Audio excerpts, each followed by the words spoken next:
The laughter echoed across the auction lot on a cold Saturday morning in November of 1976. Gary Henderson had just bid $400 on a 1954 Farmall Super M that looked like it had been pulled from a junkyard, and Rick Sullivan, the John Deere dealer from Mason City, Iowa, thought it was the funniest thing he'd seen all month. $400! Rick shouted loud enough for half the auction crowd to hear.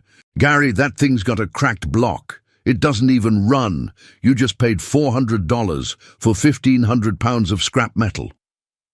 The tractor sat on the auction lot exactly where it had been dumped from a trailer, covered in mud, rust eating through the sheet metal, one rear tire completely flat, the other barely holding air. The engine had a visible crack in the block, oil leaking onto the ground beneath it. The hydraulics were seized. The steering linkage was broken. The seat was gone entirely. It was, by any reasonable assessment, junk.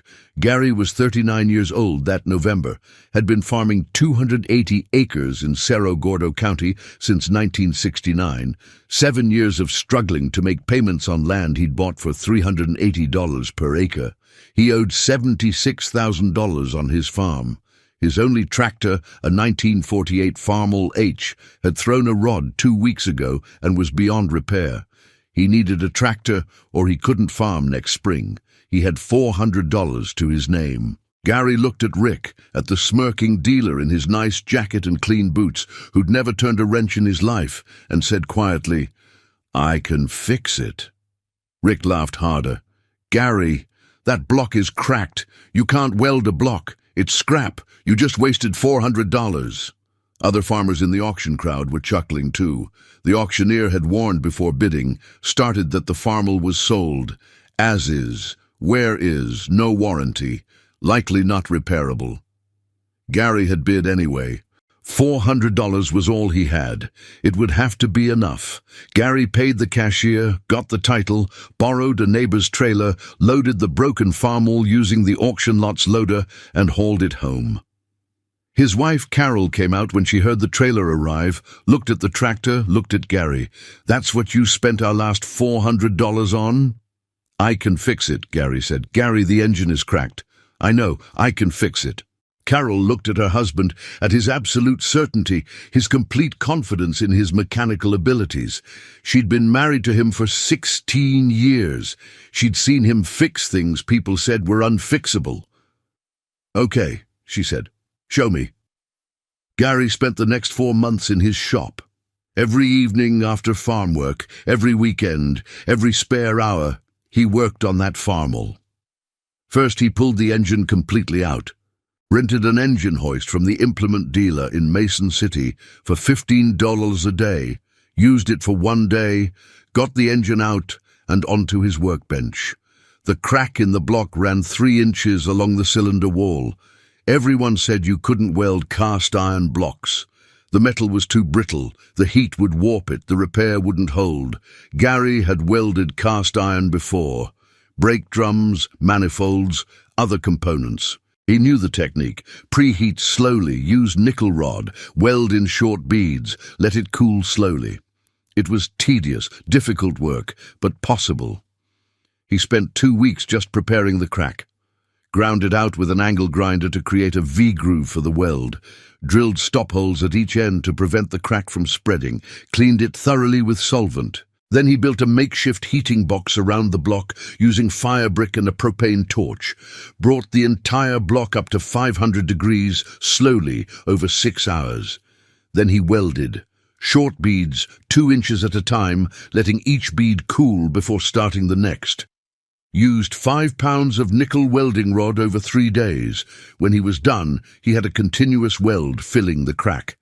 He buried the block in sand and let it cool over 48 hours. When he pulled it out and inspected it, the weld looked good, solid, no visible cracks in the repair. He had no way to pressure test it, wouldn't know if it held until he reassembled everything and tried to run it. But it looked good. While the block was cooling, he worked on everything else.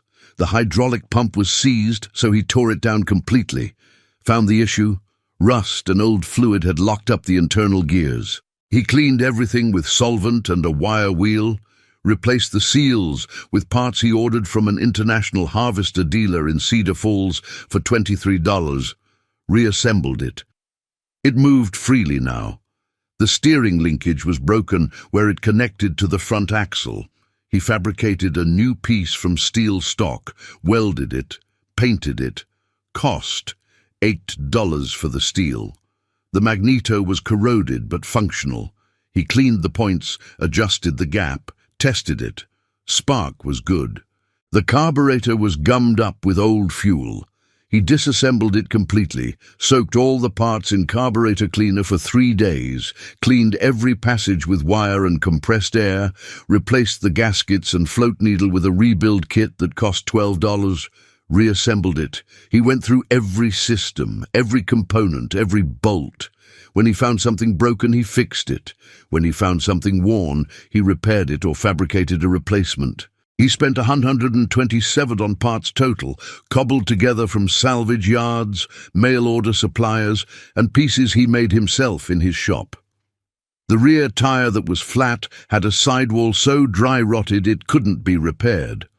He found a used tire at a farm auction for $15, mounted it himself. The other rear tire he patched and inflated. The front tires were okay. He had no seat, so he fabricated one from a piece of tractor seat pan he found at a salvage yard for $5, padded it with foam and covered it with vinyl from an auto upholstery shop for $8.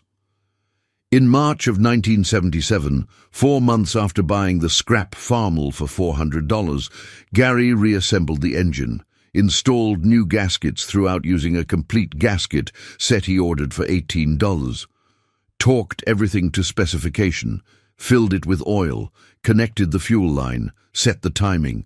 Then he tried to start it. Carol came out to the shop to watch. Their 2 kids, ages 12 and 14, stood behind her. Gary primed the carburetor, set the choke, engaged the magneto. He cranked it. The engine turned over. Once, twice, 3 times. Caught, sputtered, caught again. Ran. The sound of that engine starting, of Gary's $400 scrap tractor running after 4 months of work, was one of the most satisfying sounds Carol had ever heard. Not because of the engine itself, but because of what it represented. Her husband's skill, his determination, his refusal to accept what other people said was impossible. Gary let it warm up, checked for leaks. The welded crack in the block was holding, no oil leaking, no coolant leaking. The repair had worked. He tested the hydraulics. They functioned. Tested the steering. It worked. Tested everything. It all worked. He'd spent $400 on the tractor, $127 on parts, $15 for the engine hoist rental. Total, $542. He had a functioning 1954 Farmall Super M. Comparable used tractors were selling for $2,800, $3,200. He'd built $3,000 worth of tractor for $542. More importantly, he had a tractor to farm with. Without it, he couldn't plant. Without planting, he couldn't harvest. Without harvest, he couldn't make his land payment. That $542 investment was the difference between farming and losing his farm. Gary farmed the 1977 season with his rebuilt Farmall, planted 200 acres of corn, 80 acres of beans, had a decent year. Corn prices were okay, $2.20 per bushel, grossed $38,000. After expenses, netted $9,500. His land payment was $8,636 per year. He made it with $764 to spare. He went to Mason City one day that summer to buy parts at Rick Sullivan's John Deere dealership. Rick saw him, called out, "Hey, Gary, how's that scrap tractor working out for you?" "Fine," Gary said. "Farmed 280 acres with it this spring." Rick's smile faltered. "Wait, you got it running?" "Yeah. Welded the block, rebuilt the hydraulics, fixed everything else. Cost me $542 all in. It works fine." Rick stared at him. "You welded a cracked block and it held?" "Still holding. No leaks." Rick didn't laugh this time, just nodded slowly and went back to his office. Gary bought his parts and left. Gary farmed with that rebuilt 1954 Farmall Super M for the next 23 years, from 1977 to 2000. Maintained it carefully. When something wore out, he fixed it. When something broke, he rebuilt it. His total maintenance cost over 23 years averaged about $180 per year, $4,140 over the life of the tractor. His neighbors who bought new tractors in the late 70s spent $18,000, $32,000 on equipment, made payments for 7 to 10 years, paid thousands in interest, traded them in, and bought new again in the 80s or 90s, repeating the cycle. Gary spent $540 in 1976, 77, and $4,140 in maintenance over 23 years. Total, $4,682 for 23 years of reliable farming equipment. But the tractor itself wasn't the real story. The real story was what Gary did with the money he saved by not having equipment payments. Every dollar he didn't spend on tractor payments went toward paying off his land faster. His land payment was $728 per month, $80,136 per year. If he'd bought a used tractor for $10,800 and financed it at 9% over 5 years, his payment would have been $58 per month, $696 per year. Over 5 years, that's $3,180 he would have spent on a tractor that he instead put toward his land. But even more than that, Gary had time. 4 months in his shop, working evenings and weekends, saved him from financial disaster. Those 4 months of labor were worth $12,800 in avoided equipment costs, plus years of avoided debt service. Gary's land note was originally $76,000, financed over 20 years at 7.2%. If he'd made minimum payments, he would have paid it off in 1989. But by putting every extra dollar toward principal, by avoiding equipment debt entirely, by keeping his costs at absolute minimum, Gary paid his land off in 1986. 13 years instead of 20. That's 7 years of freedom. 7 years without a land payment. 7 years when every dollar he made was his to keep. The 1980s farm crisis hit Gary like it hit everyone. Corn prices fell to $2.10. His income was cut in half, but he had no equipment debt. His only debt was the land, and he'd paid it down enough that he could survive even at crisis prices. By 1984, he owed only $18,000 on his land. His payment was still $728 per month, but most of it was going to principal now. His neighbors with equipment debt were failing all around him. Gary survived because the only thing he owed money on was the land, and he'd paid most of that off. In June of 1986, Gary made his final land payment. He was 49 years old, had owned the land for 17 years, paid it off in 13. The farm was his, free and clear. 280 acres in Cerro Gordo County, worth about $1,200 per acre at the bottom of the crisis. Total value, $336,000. Total debt, $0. And he was still farming with the 1954 Farmall Super M that he'd bought for $400 as scrap in November 1976. The tractor that Rick Sullivan had laughed at. The tractor that everyone said was unfixable. Gary farmed debt-free from 1986 until he retired in 2000 at age 63. 14 years of farming without any debt at all. Every dollar he made was his. When corn prices recovered in the 90s, all that profit went into his pocket. He saved aggressively, invested conservatively. By 2000, he had $420,000 in savings, plus the 280 acres. He sold the land in 2000 for $2,100 per acre. Total sale, $588,000. Combined with his $420,000 in savings, he retired with just over $1 million. The tractor he'd bought for $400 as scrap that had been laughed at by the John Deere dealer had enabled Gary to pay off his land 7 years early and retire a millionaire. Rick Sullivan's dealership closed in 1985, couldn't survive the farm crisis. Rick lost everything, ended up working at a John Deere parts depot in Waterloo. Gary heard about it, felt no satisfaction, just the inevitable sadness of another business failure. Gary died in 2018 at age 81. At his funeral, his son Tom displayed the old 1954 Farmall Super M outside the church. Still ran, still looked decent after 42 years since Gary had rebuilt it.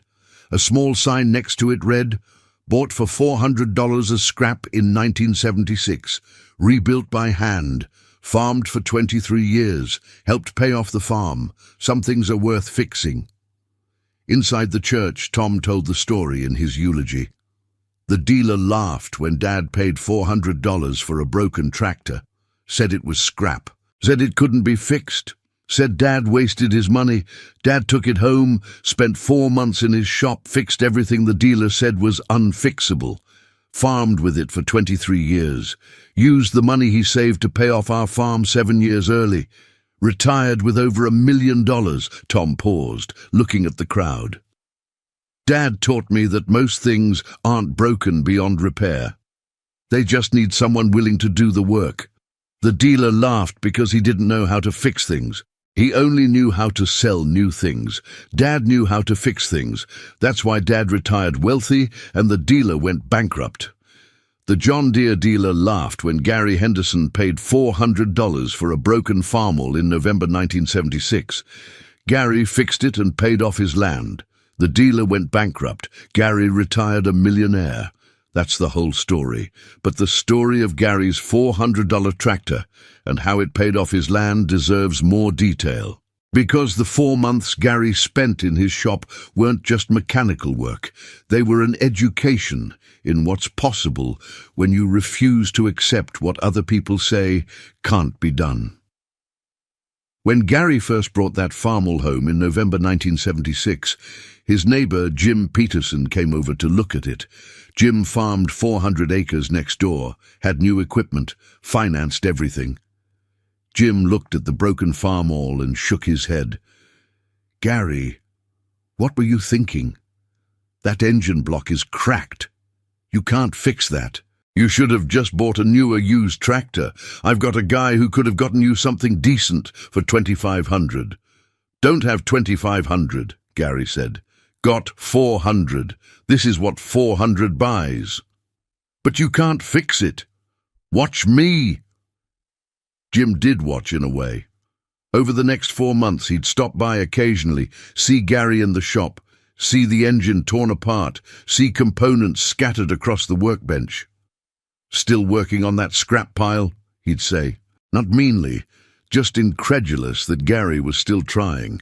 The technique Gary used to weld the cracked block was something he'd learned from his father, who'd learned it from a Depression-era mechanic who'd had to make do with nothing. You couldn't just weld cast iron with regular rod. The heat differential would cause it to crack worse. You had to use nickel rod, preheat the entire piece to reduce thermal shock, weld in tiny beads and cool it slowly, very slowly.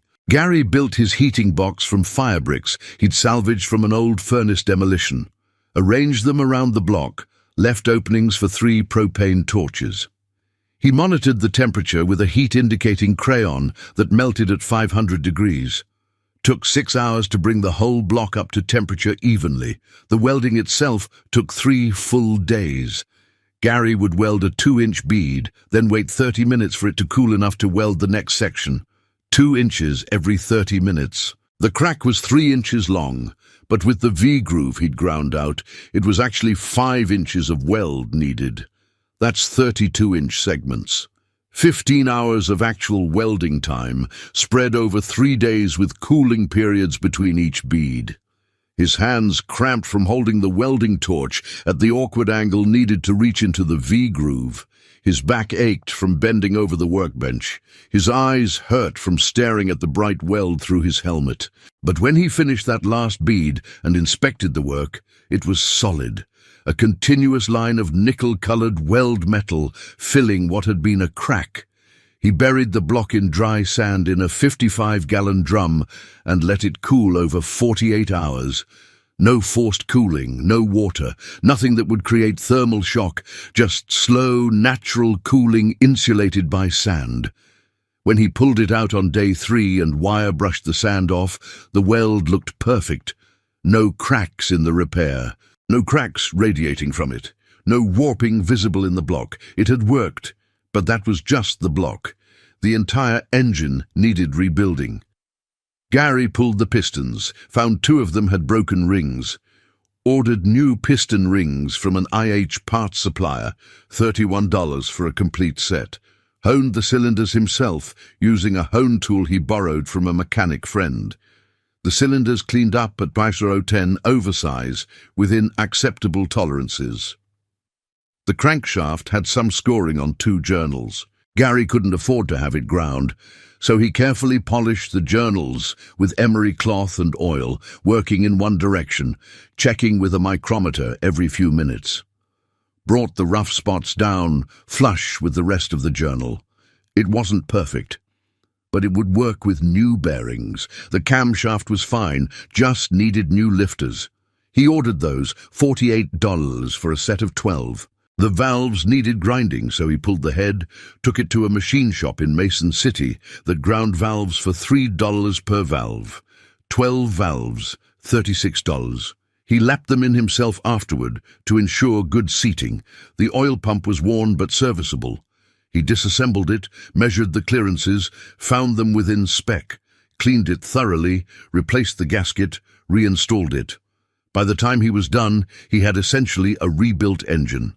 Total parts cost for the engine rebuild, $127. A comparable rebuild at a shop would have cost $800 to $200 plus the labor, which they wouldn't have done anyway because of the cracked block.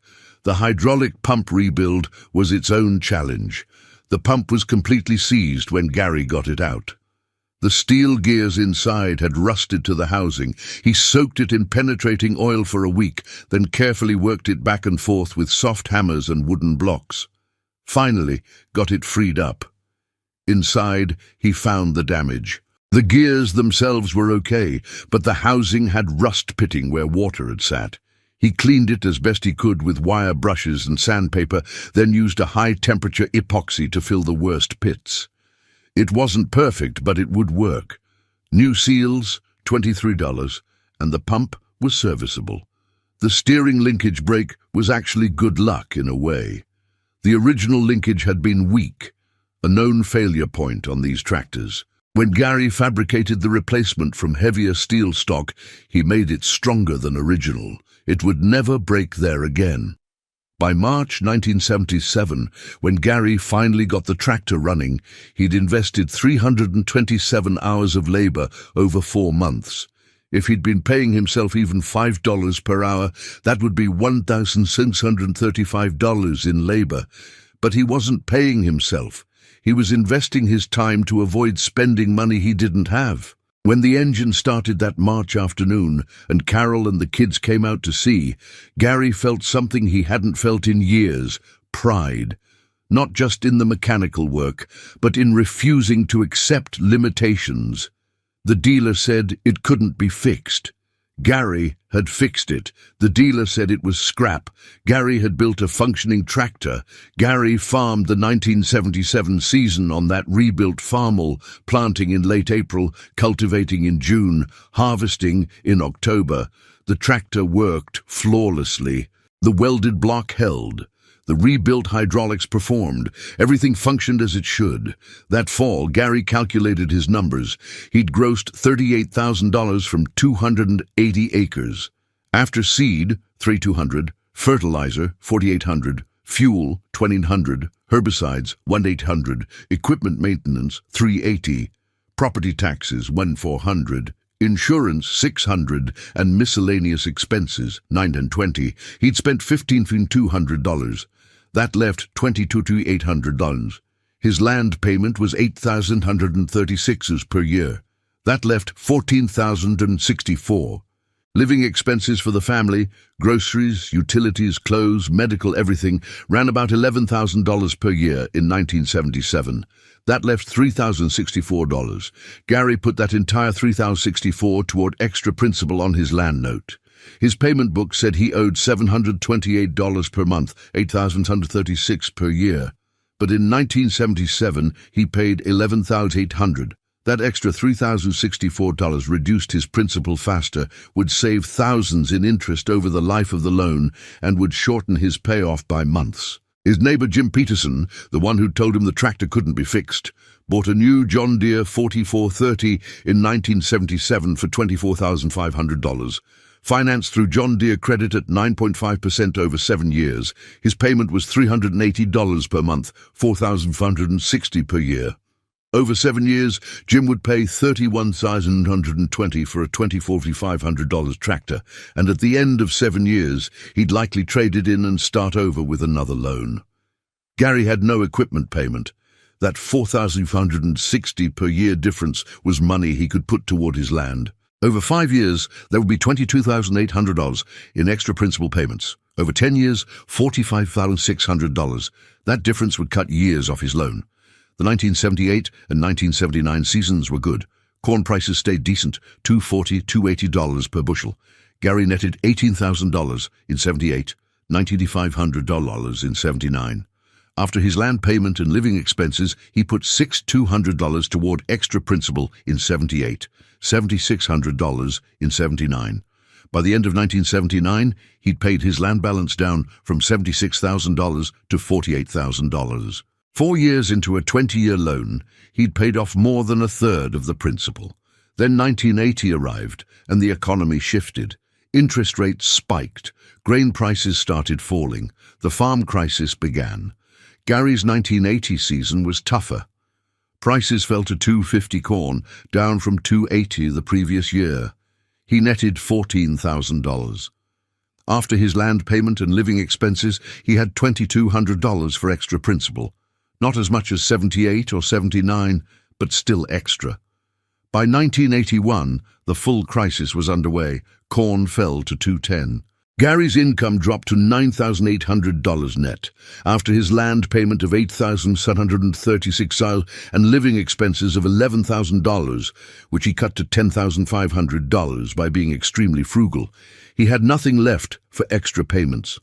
But he made his required payment. He survived. His neighbor Jim Peterson couldn't survive. Jim had his land payment, his tractor payment, his combine payment, his operating loans. Total debt service of $18,000 per year. At $210 corn, Jim netted maybe $8,000. He was $10,000 short. By 1982, Jim was 3 months behind. By 1983, the bank foreclosed. Jim lost everything. Gary watched Jim's auction in October 1983. The 4430 that Jim had bought new in 1977 for $24,500 sold for $9,800. Jim had paid about $22,000 on it so far. He lost his equity and still owed the bank. Gary's rebuilt 1954 Farmall Super M just kept running. No payments, just maintenance. 220s in parts in 1981, $340 in 1982, $180 in 1983. Cheap, reliable transportation. Through 1982 and 1983, Gary couldn't make extra payments, just made his required $728 per month and survived. But by 1984, prices stabilized slightly. He netted $12,000, made his land payment, covered living expenses, had $2,500 left over for extra principal. By the end of 1984, Gary owed $27,000 on his land. He'd paid off $49,000 in 8 years on a 20-year note. He was close, so close. In 1985, he netted $13,500, put $3,200 toward extra principal. Balance, $23,800. In 1986, he netted $14,800. On June 23, 1986, Gary made a payment of $24,015, his final payment plus the remaining balance. The land was paid off.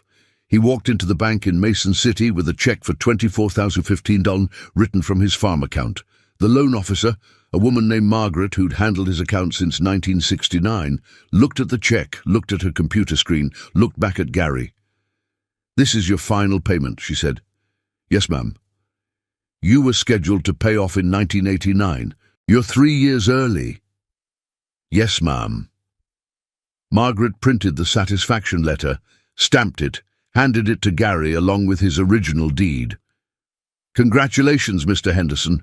You're one of the few who made it through." Gary folded the documents carefully, put them in his coat pocket, drove home.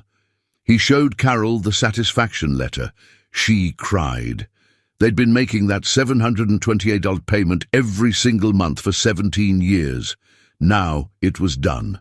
That night, Gary walked out to his shop, looked at the 1954 Farmall Super M sitting in the corner where he always parked it. The tractor that everyone said was scrap. The tractor he'd rebuilt by hand.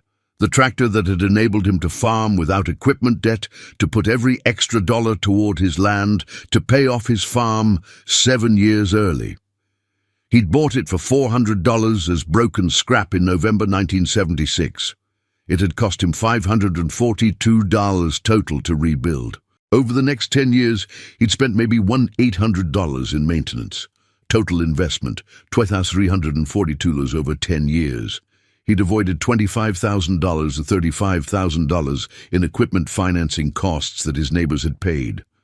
That difference, that $25,000, $35,000 he didn't spend on equipment, had gone toward extra principal payments on his land. That's what paid off his farm 7 years early. A $400 investment in scrap had saved him 7 years of debt payments. Gary farmed debt-free from 1986 until he retired in 2000. 14 years of keeping every dollar he made. When corn prices recovered in the 90s, climbing to $2.80, then $3.20, then $3.80 per bushel, all that profit was his. No bank payment, no equipment payment, just profit. He saved aggressively during those 14 years. Put money into CDs at the bank, 5 to 6% interest, compounding. By 2000, he had $420,000 in savings, plus the 280 acres worth $2,100 per acre. He sold the land, retired with just over $1 million, and lived comfortably until his death in 2018. The 1954 Farmall Super M that started it all was still running when Gary died. He'd farmed with it from 1977 to 2000, 23 years. After he retired, he kept it in his shop, maintained it, started it once a month just to keep everything lubricated. His son Tom inherited it, uses it occasionally for light work, mostly keeps it as a reminder of what his father accomplished. Rick Sullivan, the John Deere dealer who'd laughed at Gary's $400 purchase in November 1976, never knew how wrong he'd been. His dealership closed in October 1985. Rick lost the business, his house, his savings. Ended up working at a John Deere parts warehouse in Waterloo, making $11.50 per hour, until he retired on Social Security at age 67. He died in 2007 at 73, never financially recovered from the crisis. Gary Henderson paid $400 for a broken tractor in 1976, rebuilt it by hand, farmed with it for 23 years, used the money he saved to pay off his farm 7 years early, and retired a millionaire. The dealer who laughed went bankrupt. The farmer with the broken tractor won. That's the whole story. At Gary's funeral in March 2018, over 300 people attended. Farmers from across Cerro Gordo County. People who remembered the crisis years. People who understood what Gary's survival meant. The old 1954 Farmall Super M was displayed outside the church, cleaned and polished, with a small sign explaining its history. Inside, Tom Henderson stood at the podium to deliver his father's eulogy. He was 54 years old, had become an engineer, never farmed, but had grown up watching his father's approach to everything. My father bought a broken tractor for $400 in November 1976. Tom began. The John Deere dealer who was at the auction that day laughed at him, told him he'd wasted his money on scrap, told everyone within earshot that the tractor couldn't be fixed, that Dad was a fool. Tom paused, looking out at the crowd. Dad brought that tractor home, spent 4 months in his shop, worked every evening after farm work, worked every weekend. My sister and I would bring him coffee and sandwiches while he worked. We'd watch him weld, watch him measure, watch him rebuild components piece by piece. Mom would come out sometimes and ask if he was sure it could be fixed. Dad would just nod and keep working. He never doubted, never second-guessed. He knew he could fix it because he understood how things worked. Not just tractors. How physics worked. How metallurgy worked. How mechanical systems worked. Tom's voice got quieter. In March 1977, Dad started that engine. I was 14 years old, standing in the shop with my mom and sister, and when that engine caught and started running, I saw something in Dad's face I'll never forget. It wasn't just satisfaction. It was proof. Proof that what people said was impossible wasn't impossible. Proof that skill and knowledge and work could overcome what looked like insurmountable obstacles. He looked down at his notes. Dad farmed with that rebuilt tractor for 23 years, from 1977 to 2000. Never had a payment on it, just maintenance. And because he didn't have equipment payments, he could put extra money toward paying off our farm. He paid off 280 acres 7 years early, saved probably $40,000 in interest payments he never had to make. Tom looked up. But the real lesson wasn't about the money. The money was just a consequence. The real lesson was about refusing to accept other people's limitations. The dealer said it couldn't be fixed because the dealer didn't know how to fix things. He only knew how to sell new things. Dad knew how to fix things. That made all the difference. After the funeral, at the reception at the community center, old farmers gathered around photos of the rebuild process that Tom had displayed. Pictures from 1976-77 showing the cracked block, the welding process, the components scattered across the workbench, the finished rebuild. One old farmer, 92 years old, said, "I knew Gary's father. He was the same way. Could fix anything."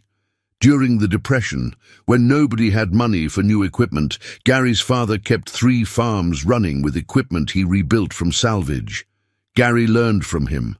That knowledge saved Gary just like it saved his father. Another farmer. The dealers never understood that we didn't need new equipment. We needed working equipment. Gary understood the difference. That's why he survived, and they didn't. A younger farmer, maybe 40, spoke up. "I wish I'd known Gary when he was still farming. I'm drowning in equipment debt right now. $700 monthly payment on a tractor, $400 on a combine, $1,100 a month just for equipment. I can barely make it." An older farmer responded, "You could learn what Gary knew, could learn to fix things instead of replacing them, could buy used equipment and rebuild it, but you'd have to spend time in the shop instead of spending money at the dealership." The younger farmer nodded slowly. "I don't even know where to start. They don't teach this stuff anymore. Auto shop in high school is gone. Everyone just takes stuff to the dealer now." Tom Henderson, overhearing this conversation, walked over. "I can teach you. Dad taught me before I went off to college. I can show you welding, engine rebuilding, hydraulics, all of it. You just have to be willing to invest the time." 3 younger farmers signed up for weekend sessions in Tom's shop over the next month. Tom taught them what Gary had taught him, how to diagnose problems, how to rebuild components, how to fabricate replacement parts, how to weld cast iron. Basic mechanical skills that used to be common knowledge but had been lost as farming became more dependent on dealers and financing. The 1954 Farmall Super M became something of a legend in Cerro Gordo County after Gary's death. People would drive by Tom's farm just to see it, this tractor that had been declared scrap in 1976, but was still running 42 years later. The tractor that had enabled a farmer to pay off his land 7 years early. The tractor that proved the dealers wrong. In 2020, Tom was contacted by a writer from Farm Journal magazine doing a story on Depression-era mechanical skills and their relevance to modern farming. Tom agreed to be interviewed, brought out his father's detailed notes from the 1976 to 77 rebuild. Gary had documented everything, every measurement, every technique, every part ordered, every hour spent. The notes were a complete manual for rebuilding a Super M engine, written in Gary's neat handwriting with diagrams and measurements. "My father wanted other people to be able to do what he did," Tom explained to the writer. "He wasn't trying to keep secrets. He was trying to share knowledge. That's why he documented everything so carefully." The Farm Journal article, published in August 2020, was titled "The $400 Tractor That Paid Off a Farm." It told Gary's story, included photos of the rebuild process, and published excerpts from his notes. The article went viral in farming communities. Within a month, it had been shared over 50,000 times on social media. Farmers from across the Midwest contacted Tom, asking for copies of Gary's rebuild notes. Tom scanned them, posted them online as a free download. Within a year, over 15,000 people had downloaded them. Some were using them to rebuild their own tractors. Others were using them as teaching materials for high school ag programs that were bringing back shop classes. Gary's $400 investment in a scrap tractor in November 1976 ended up teaching mechanical skills to thousands of farmers 4 decades later. The knowledge he'd preserved, the documentation he'd created, became a resource for a new generation trying to escape the cycle of equipment debt.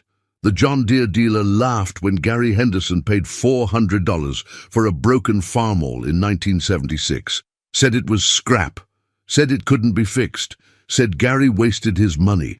Gary rebuilt it by hand, farmed with it for 23 years, used the money he saved to pay off his farm 7 years early, retired a millionaire, and left documentation that taught thousands of farmers how to do the same.